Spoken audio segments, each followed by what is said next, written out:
So I'm just gonna say I'm high, but I need to say this. This is what's been going on since I left Florida. Things been crazy. Things have been very crazy. Alright, so I left Florida and I went to Albany. Everything started off great, smooth, but I knew it wasn't realistic because I was going to all the places that if I decided to stay, I could have. So, now, moving on. I went to Albany. In Albany, I was preparing to leave. So, in Albany, I spent time working with permaculture, trying to do permaculture in their yard, in my parents' yard. I actually got more done in another person's yard because those people were more receptive. And I didn't really have enough material. There's a very good starting point for the land that my parents own because it's been so damaged by conventional methods. That's just what I'm saying now. I had to. There's so much material that I needed and so much that I needed to do, and just not enough time. So I did what I could. I planted some seeds. I took out some dirt, and I did that. And then I moved on to Atlanta. I caught a ride to Atlanta. How did I get to Atlanta? Oh, I drove my car to Atlanta. I remember. I drove my car to Atlanta. At first, I was going to leave my car at the house in Albany, but I found out that there was no other way for me to get there at the time with the little amount of funds I had. So I went to Atlanta in my car, and I stayed at my best friend's house. My best friend, who was engaged and living with his fiancée, was a great host. I got to look at their house, and it was a great house. The only problem is that they have a lot of conventional methods done in their yard too. Well, not a lot, just at least the most important thing is they had the Roundup. My best friend put Roundup all over the ground, and that messed up everything and my intentions. Also, I wanted to mulch more, but just didn't have the material. So I just stopped. I said whatever I could. I was still getting a feel of what I really wanted to do. Even at this moment, I don't know. But I know I want to help. I know I want to brainstorm with people at least, But what am I going to do in people's yards? How am I going to do that? How much time am I going to spend in each yard? How am I going to do it? And, a lot of other stuff. So I went over a friend's house, and I told them a lot of stuff that I learned from my friend Alex and Val and Eli. And I turned them on to permaculture. One of my friend was very interested in the concept. He looked it up and couldn't stop talking to me about it. It was great. But I didn't get to do much. And that was okay. I was still getting started, and I still didn't feel like I knew exactly what I wanted to do. And I didn't want to do too much, especially in a very comfortable situation. And my house in Albany was, and my friend's house in Atlanta was. So finally, a few days, two or 3 days after I arrived in Atlanta, I left on bus. I went on bus with my bike to Arkansas, Little Rock, Arkansas, the center of Arkansas. I don't plan very well sometimes, so I went to the center of Arkansas because I didn't have a place to stay. I didn't plan it out in advance. That's just what I do. Oops. There's things I got to work on. So planning. So yeah. Before I left, I should tell you the feeling. When I finally was dropped off at the Greyhound, it was weird feeling and realizing that I was on my own. It was all or nothing. It was all me and my decisions. And that was a good feeling. It was a scary feeling, and it was real. I'm glad I had it. And I arrived in Arkansas, Little Rock, Arkansas, with very little to no idea of how I was going to go anywhere. You know, what I was going to do. Was I going to start riding my bike?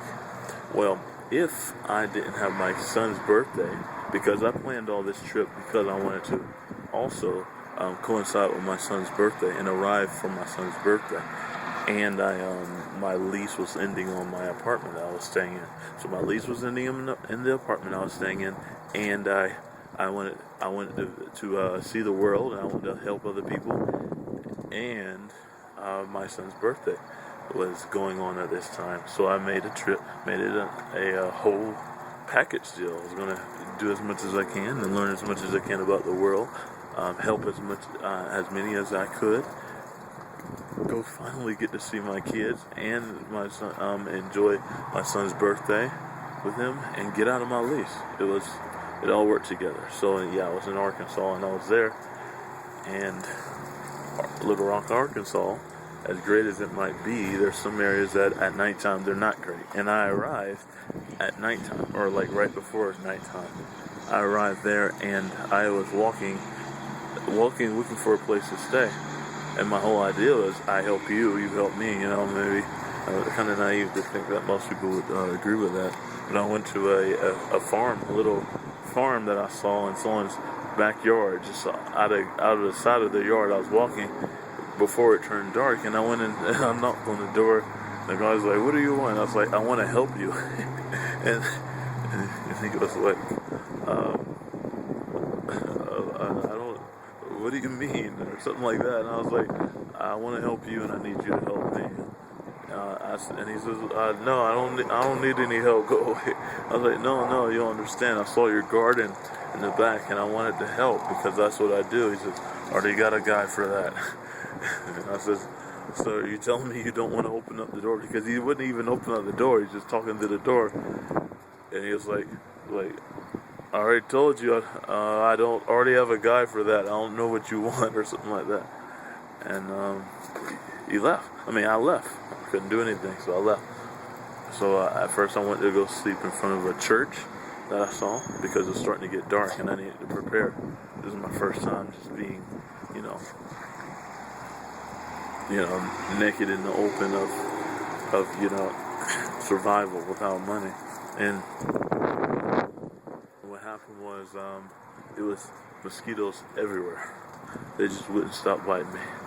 So I felt I needed to move on because the area I was in, there was a lot of mosquitoes. And I tried to lay down and sleep, but the mosquitoes were just destroying me. And, I covered up what I could, but then I just got bit up. So I moved. I went walking. It was already pretty early. I just wanted to go to sleep early so I can attack the day the next morning. So I did. I tried, and I couldn't go. So I started walking, and I found, and as I was in small businesses that I passed, and they're at nighttime, driving around screeching, yelling, and stuff, in my GPS to find out exactly what was going on, and where was I, and where could I go to, find a place to sleep probably, or even eat, because I still had a little bit of money. And they were over there, and I looked at them. They didn't see me, I don't think. It was too dark. But they could see me, but I couldn't see them. But I looked in their directions, and I decided that I probably should leave for that same reason that later on they thought I was suspicious. And as I'm walking, they come out of nowhere and screech right next to me in a white car, and they look out at me, and they're like, "Hey, you cool? You good? You need help?" And I was like, "No." And they were sitting there for a while, and I was at that time I had stopped my bike because I had my bike, and I was trying to fix it because all my package was really, really heavy. And finally, they drove off, and I knew that something was up. So I walked on. I hopped on my bike, and I drove on. And then later on, I ended up driving to clean myself off because I was sweating a lot at a gas station, and there was police in there.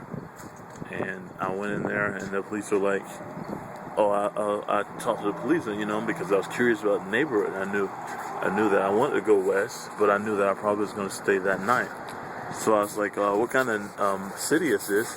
Are there areas I need to watch out for?" He's like, "Well, I don't know. What are you watching out for?" I was like, "Well, crime." And he was like, "Well, yeah, this area is, kind of crazy sometimes and at nighttime." I was like, "Well, what about going west? I need to go west." And he's like, "Well, and there was a black and a white cop, and the black cop was like, "Well, you know what? People with your skin color are not very. I wouldn't advise anyone with your skin color to be walking northwest or west from here." And I was like, "What?" And the white cop was like, "He said it, not me." And I was like, "What do you mean?" And he was like, "Yeah,